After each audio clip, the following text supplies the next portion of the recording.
Welcome back to Nick Lenz Comic Corner Classic Non-Classics.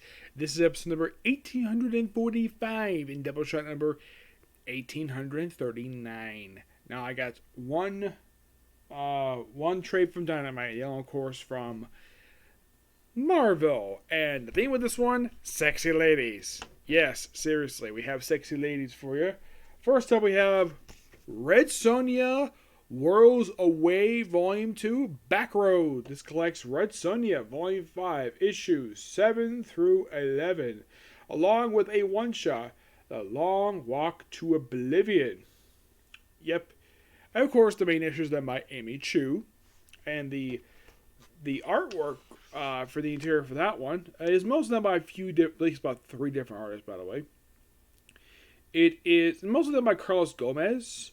The Long Road to Oblivion, this is from Eric Burnham. You're probably thinking, that name sounds kind of familiar. Yes, it's the same guy who wrote the Ghostbusters comics. Pretty much almost all of them from IDW.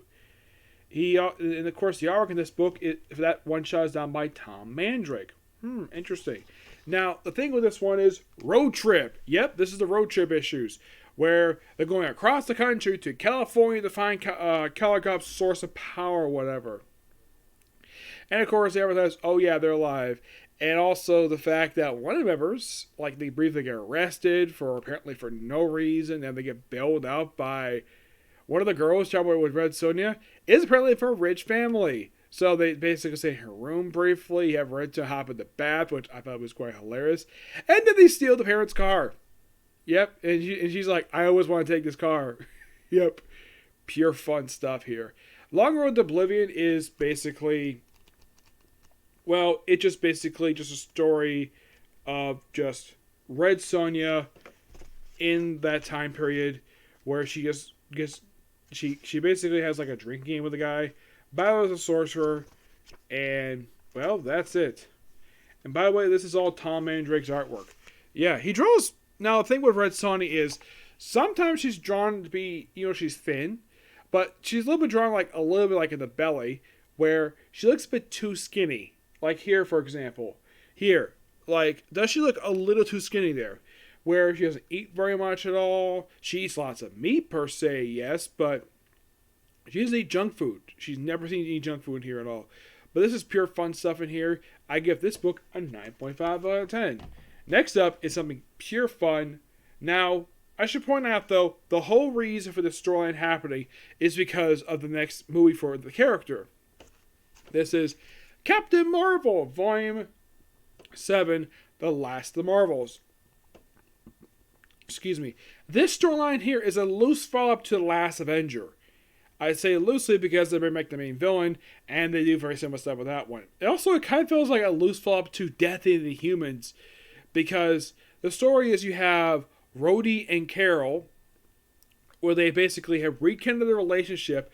And my only guess is the reason why Kelly Thompson decided to rekindle it because she probably disagreed with the editor on it, or that was probably her idea. I don't know. But back together, they go on vacation, and then they're taken by Carol's sister, Laura L., and they go straight to the Kree homeworld. No, it's not Hala. That place has been destroyed. It's a different location. It's, from what I can tell, it's the location. It's the capital of the Kree Skrull Alliance, the place where Hulkling lives. They come across a sludge, and this kind of ties into what happens next. So, that's just simply a one-shot issue. The rest, now the tray here itself collects from Captain Marvel. I think this is volume 11, I believe it is. 31, 36. 31 is just a standalone issue, but the next 5 issues are 5-parter. And yes, you can tell by the cover, it involves Kamala Khan. And we have various people getting taken, and first they encounter these strange people, and of course, then they find out who one of them are. It's Phay-Vell, they say, of Guardians of the Galaxy. Now, here's the strange thing about this particular Phay-Vell. I don't know if this is the original Phay-Vell, or the one that popped up thanks to the Infinity Wars crossover. I don't know which one, because they don't specify. And then for some strange reason, when they amass some people who are covering this stuff, one of them happens to be Gen-Vell. And I'm thinking, wait, Gen-Vell, as in the guy who got killed off back at Thunderbolts 100. He got killed by Baron Zemo, but have his body shattered in many different dimensions. Apparently, he's alive now. He's back in his legacy look for some reason. I do not know why in the world that Kelly Thompson, they were going to bring the character back. Well, probably there's a... Well, actually, wait. There is a reason why. He's getting a miniseries. Yes, seriously. His guy's getting a miniseries. We also have it where Monica Rambeau is here. Yeah, seriously, Monica Rambeau is here. I believe this is the first time she's appeared in one of Carol's books in a long time. I think the last time I can think of she appeared in this book was probably during the Miss Marvel one from the mid-2000s, that one. And we also see Carol's supporting cast. We see Hazmat. We see, well, Rhodey, obviously, as one of the Marvels. We also see briefly this, we see this brand new character, something known as Binary, who, by the way, starts to look like a woman butt naked, though she does put on a costume. Now, here's this blonde woman here. That apparently is Phay-Vell. Now, this could be the one who is basically the ultimate version of the character, and you have Binary put on this costume, which, yes, that is the same costume Carol Danvers wore when she took identity of Binary. And look, this guy here, that's Genesis. Yes, Gen-Vell. One of Captain Marvel's 3 children. Yes, the original Captain Marvel had 3 kids. You have Gen-Vell, Phay-Vell, and Hulkling. 2 of whom are gay. Yes, because Phay-Vell is a confirmed lesbian, and Hulkling is basically a gay man. Gen-Vell, they never specified he was gay or straight or not. We also have Mara Boy pop up in here too. Of course, the original. This is, of course, the Norval Mara Boy, including Spider-Woman too. Yep. Yeah, and then, of course, take on people. And then they team with the Avengers show up to basically play an even playing field. Who the heck these other people are? And then we apparently have Carol random people pick out Moondragon, Star-Lord, Black Panther, just so they can do. And apparently this all connects to the Sludge. And then Hulkling shows up because it happens in his territory, so why the heck not?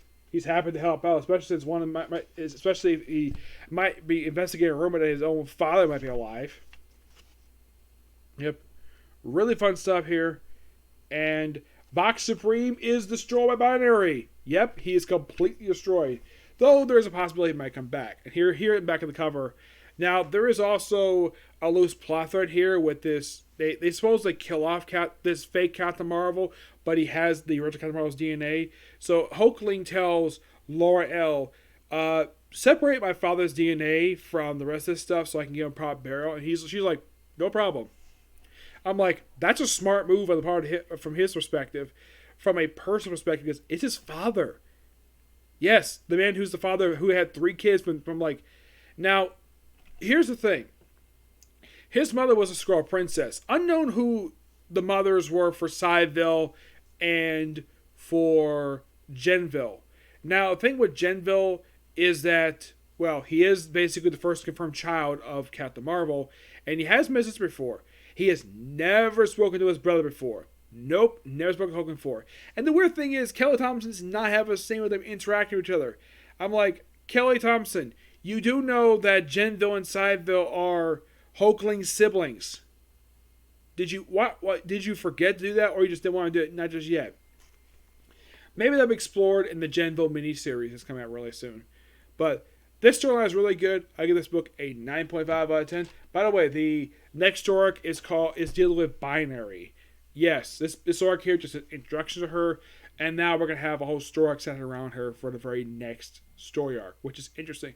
Now, this trade here was the most recent trade released because the current story is still ongoing, so we probably won't see a trade for that one for quite a while. But in my honest opinion about Captain Marvel so far, reviewing 7 volumes for this series, it's really good. I thoroughly enjoy it. It's by far the only book, from what I can tell, I think it's like the only book Kelly Thompson is currently working at Marvel. Yes, as far as I can tell, it's the only one. I haven't heard anything if she's working on any other books. Let me take a look at that just to be sure.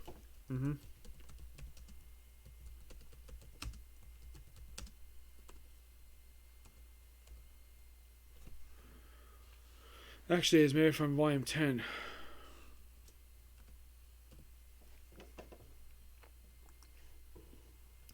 I don't know if she's working on anything else. I'm just checking to see if she's working on anything else. Now, the finale of the story came back in February. Yes, February. Which was like 4 months ago. Mm-hmm.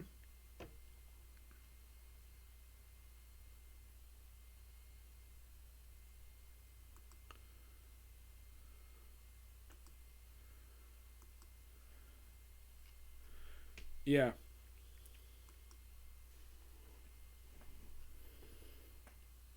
Now, as for the only other books she's working at Marvel, because I reviewed a lot of this woman's work for Marvel. Mm-hmm. I mean, she was also working around the same time these issues coming out. She was also one of the writers for Amazing Spider-Man. But as of currently, this is the only book she's working on. Black Widow's over with. So this is the only book that's come out right now for her. And here is something kind of weird about the recent issues. Now, issue 40 comes September. Okay. The 40 comes out in August. 39 is supposed to come out some point next month. 38, meanwhile, has been released. Yes. And this I thought was really weird. Like, you have 37 released in March. And then you have issue 38 now coming out to frickin' June. Yeah, this issue just came out earlier this month.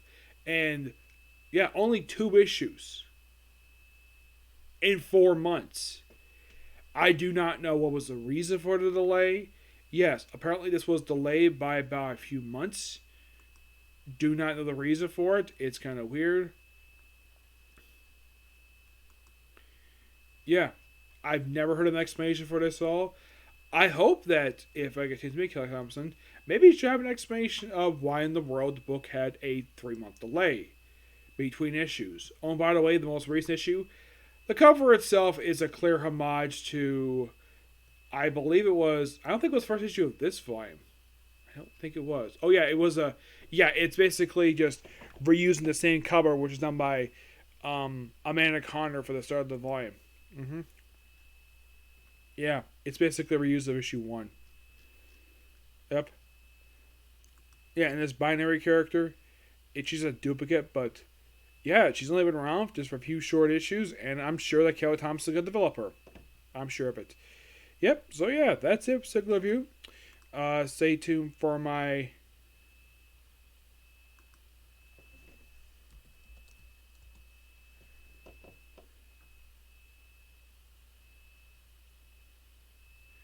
Yeah, so next up, another comic corner, and then I'll be on to presumably the finale for Kaguya-sama Levels War, because I've heard it might be the finale. Okay, next video. Bye.